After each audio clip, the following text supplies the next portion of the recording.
Yo, what's up mga kaibigan? This is I2K again. Ngayon nandito ulit tayo sa channel ni Pinas News Insider upang magbigay ng komento at reaksyon. Kaya samahan nyo ako guys. Let's go!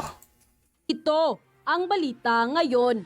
Viral ngayon sa mundo ng social media. Ang di umano'y balitang Senador Raffy Tulfo nanganganib dahil nakatanggap di umano ng banta na sisibakin sa pwesto. Kaya taong bayan naggalay. Laking sayang to pag kung sakali mo, pero kung sakali mawawala siya, parang nakapanlumo eh. Isa rin siya sa nagbibigay ng pag-asa bawat Pilipino guys. Sa totoo lang si Sir Raffy Tulfo. Iti sa galit, handang ipagtanggol ang senador. Ito ang mainit na balitang pinutakti ngayon ng samut-saring komento mula sa marami sa ating mga kababayan at marami nga sa kanila ngayon ang hindi napigilan ang kanilang sarili na maglabas ng kani-kanilang hinaing at komento sa mundo ng social media. Pero bago ang lahat, kung bago pa lamang kayo, Guys, sa lahat ng di pa nakasubscribe kay Pinas News Insider, mag-subscribe na po at huwag nyo rin kalimutan mag-subscribe dito sa akin channel. Ituloy ulit natin guys. sa channel na ito ay huwag kalimutang i-click ang subscribe at notification bell para mas maging updated pa kayo lalo sa lahat pa ng bagong videos na i-upload namin. At yun na nga mga kababayan, mainit na pinag-uusapan ngayon sa mundo ng social media ang di umano'y balitang Hindi lingid sa ating kaalaman na totoong agresibo at napakagaling ni Senator Raffy Tulfo. Totoo yun. Isa sa pinakamahusay na senado ngayon yan guys. Si Sir Raffy Tulfo. Lalo na sa pagdinig sa Kumbaga lumalabas yung mga nakatagong ito, mga kalokohan sa Senado dahil saan niya. Isa siya sa dahilan kung bakit lumalabas ngayon yung mga problema sa Senado. Nahalongkat lahat. Senado sa mga tiwaling opisyal na nakaupo sa gobyerno. Kaya naman Senator Raffy Tulfo, pinagplanuhan di umano na tanggalin sa Senado. Mga binanggang kurap, nagsama-sama di umano para Ang dami nila kasi nakakabanggang ko, matas na nasa loob ng Senado guys. pagkaisahan ang nasabing senator na patalsikin sa pwesto. Paglalahad pa ng senador, nakatanggap di umano ito ng pagbabanta mula sa National Labor Relations Commission na siyang di umano ay sisibakin bilang senador. Gayunpaman, hindi nagpatinag ang senador at tinawanan lang niya ito. At maging ang taong bayan na sumusuporta sa kanya ay handang mag-alsa sakaling ipilit nga nilang tanggalin si Senator Raffy Tulfo dahil ayon sa kanila, hindi sila ang naghalal sa inyo, kundi ang milyon-milyong taong bayan na naniniwala na kayo ang pag-asa ng bayan. At dahil nga sa balitang ito, hindi naman mapigilan ng marami sa ating mga kababayan na magbigay ng kanilang hinaing at komento sa mundo ng social media. At ayon pa sa kanila, kung sino pa ang gumagawa ng maayos sa Senado, iyan pa ang pag-iinitan nyo. Totoo yan, real talk yan. Kung sino yung gumagawa ng maayos at matinong trabaho sa Senado, siya pa yung binabatikos o ginagawan ng butas, kinahanapan ng butas para maalis o tanggalin. Dapat yung mga takot magsalita ng totoo sa Senado, iyan ang tanggalin nyo. Hindi ang nagtatrabaho ng totoo para sa bayan. Mabuhay ka, Senator Raffy. God bless po. Bakit tanggalin? Kayong hindi gusto ng tama, kaya nasaktan kayo. Gusto nyong mga mali ang gustong makaupo. Huwag matakot, Senado Raffy. Nandito kami mga taong bumoto sa inyo. Tama. Mabilis magsalita, mabilis din umaksyon. Yan ang gusto namin, Senado na kagaya ni Idol Senate Raffy Tulfo. Walang kinatakutan, basta tama tutulong yan. Laban lang, Idol. May God bless you always. Mabuhay ka, Senator Raffy Tulfo. Hindi dapat tanggalin si Raffy. Siya ang tumutulong sa aming mga kawawang kababayan. Tama. Siya ay tunay na opisyal malasakit at siya ang binoto namin. Ang dapat matanggal ay ang sinong nagpaplanong tumanggal sa kanya. Tama. Ang patalsikin nyo, yung mga senador na walang ginagawa dyan. Hindi yung taong umaaksyon at nagtratrabaho para sa bayan at walang takot na isiwalat ang mga taong salot sa lipunan. Mabuhay ka, Idol Rafi Tulfo. Suportado ka ng mga naapi at marami kaming handang ipaglaban ka. Promise, Idol. And quote. Usapan natin ngayon, ito po, no, survey na nangunguna. Si BP Sara at Tulfo, mind conditioning nga ba? Maagang mind conditioning. Katulad po ng mga sinasabi ng mga anti-Sara Duterte. Ito po ang pinakatampok na balita. Ngayon po, putok na po, no?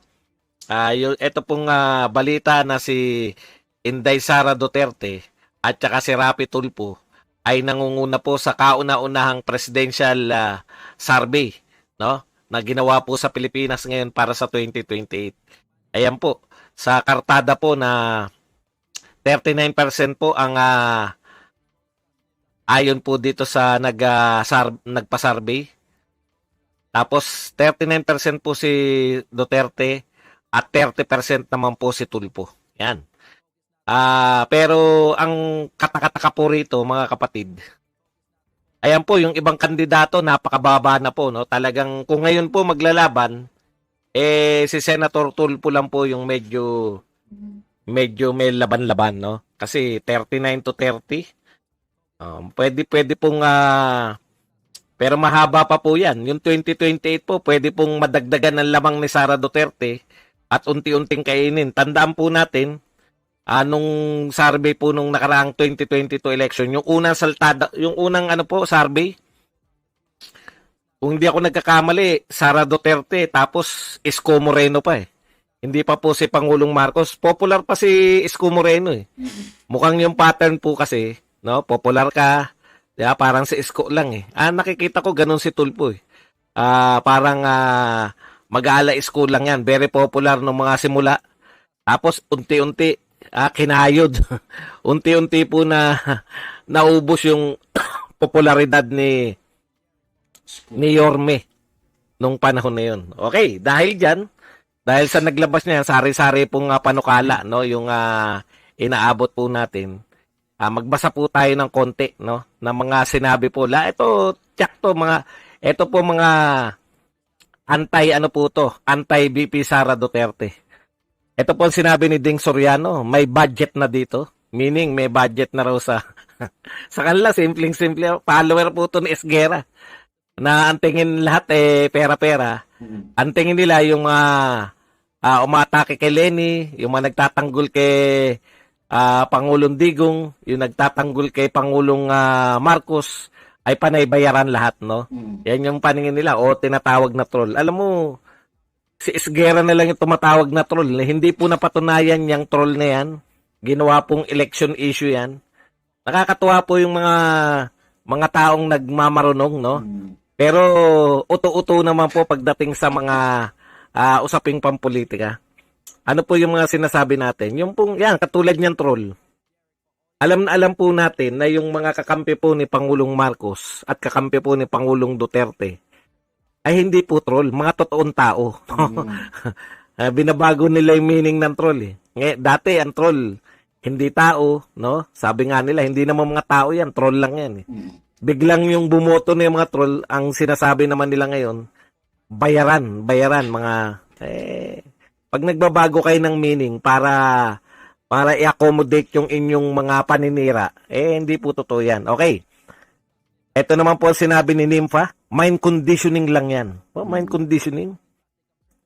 Ito naman po sinabi ni The Waste Wanderer, in a world where surveys can easily sway the undecided and where public opinion can be influenced by anyone with penchant for drama, let us not be easily swayed. Hi Pilipinas, sabi ni Jay, minsan talaga ang hirap mong mahalin. Nanguna lang si Inday Sara, mahirap nang mahalin. Likaw ko. At hindi pa nga nakakaisang taon si PBBM, may survey na agad. Oo nga.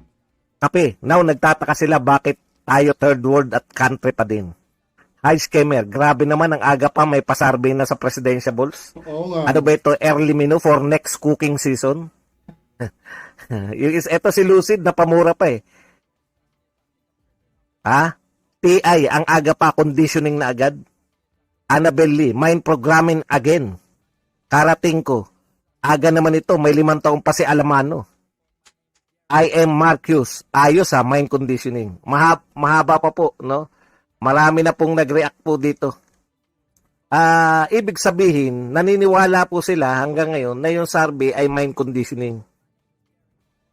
Kanino po ba galing? Kung mind conditioning po, ang ibig nyo ba sabihin, yung grupo ni BP Sara yung may control ng survey? Ayan lang tanong ko kung mina-mind condition po ang tao, ibig sabihin kontrolado na ba ng grupo ni BP Sara yung survey kahit hindi pa siya yung nakaupo? Okay, ikalawa kong tanong. Bakit tinaasan pa si Tulfo kung hindi totoo yung survey? Bakit tinaasan pa si Tulfo samantalang siya yung at saka kung mind conditioning yan, dapat 1% na lang si Tulfo para hindi na po makondisyon ng tao na malakas si Tulfo. Tama. Ayun yung problema sa mga tao na to no? O, isa pa palang tanong dyan. Ito pinakamalupit na tanong dyan sa survey. Sa katanungan na sino ang hindi mo iboboto. 'Di ba may tanong na kung ngayon magaganap ang eleksyon, sino ang iboboto mo? Yan yung survey, 'di ba?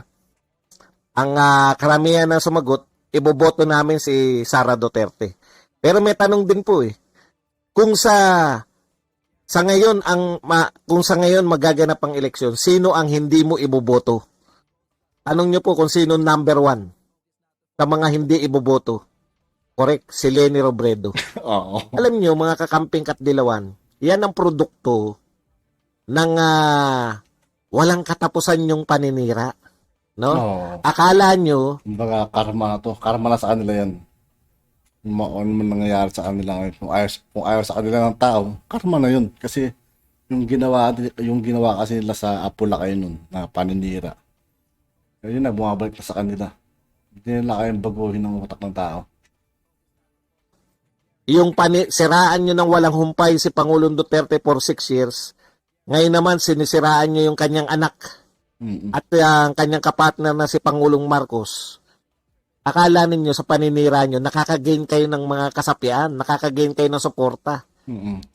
Taliwas po yung resulta sa eleksyon No? Ngayon na naman, survey na naman.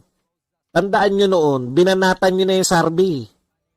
Gusto nyong hindi maniwala yung mga tao nyo sa survey. Ngayon na naman, babanatan nyo na naman.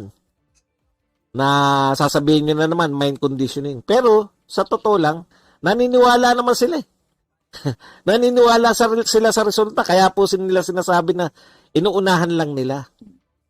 No? Sa totoo lang po, hindi si Sara Duterte ang nagma-mind conditioning sa inyo.